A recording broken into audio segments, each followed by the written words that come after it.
La création d'emplois, préoccupation qui ne laisse jamais le gouvernement indifférent.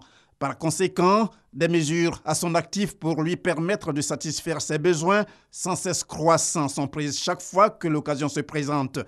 Au cours du Conseil des ministres ce mercredi, il a encore été décidé d'attribuer des permis de recherche minière à des sociétés, ce qui va certainement contribuer à la création de plusieurs emplois, au moins une cinquantaine. La mesure concerne les départements de Guitry, Didievi, Tiebissou, Mbayakro, Dabakala et Odiéné.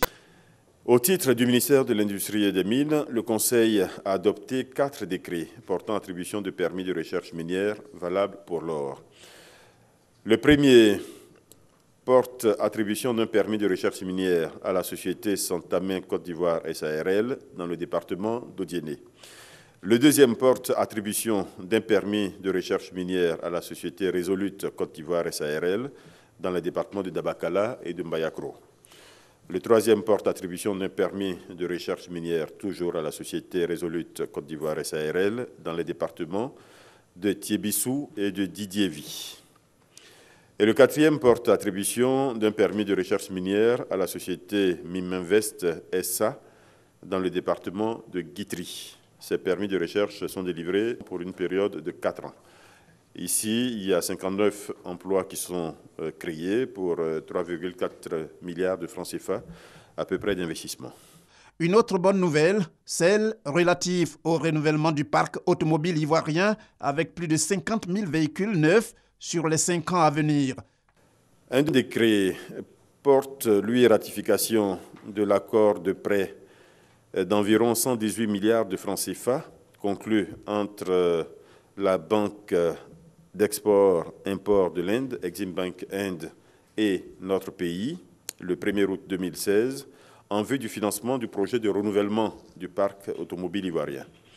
Ce projet est une réponse partielle à la situation actuelle de vieillissement du parc de véhicules en Côte d'Ivoire.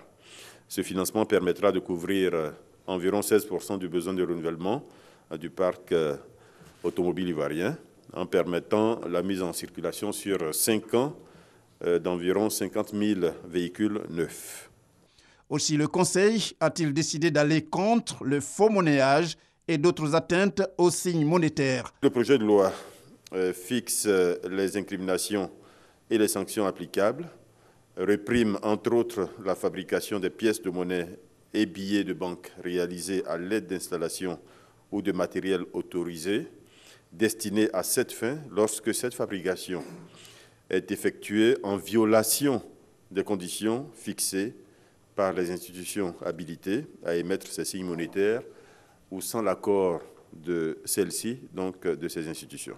Ce projet de loi prévoit également l'obligation pour toute personne ayant reçu des signes monétaires contrefaits ou falsifiés, y compris les banques et établissements financiers, ainsi que les systèmes financiers décentralisés, de les remettre à la BCEAO, la Banque centrale des États de l'Afrique de l'Ouest. Le gouvernement entend ainsi apporter des réponses appropriées à certains agissements qui peuvent troubler fortement l'équilibre économique et monétaire de la Côte d'Ivoire en particulier et de la sous-région ouest africaine plus généralement. Le mois de novembre touchant à sa fin, le prochain Conseil des ministres aura lieu dans le mois qui suit, c'est-à-dire le 7 décembre.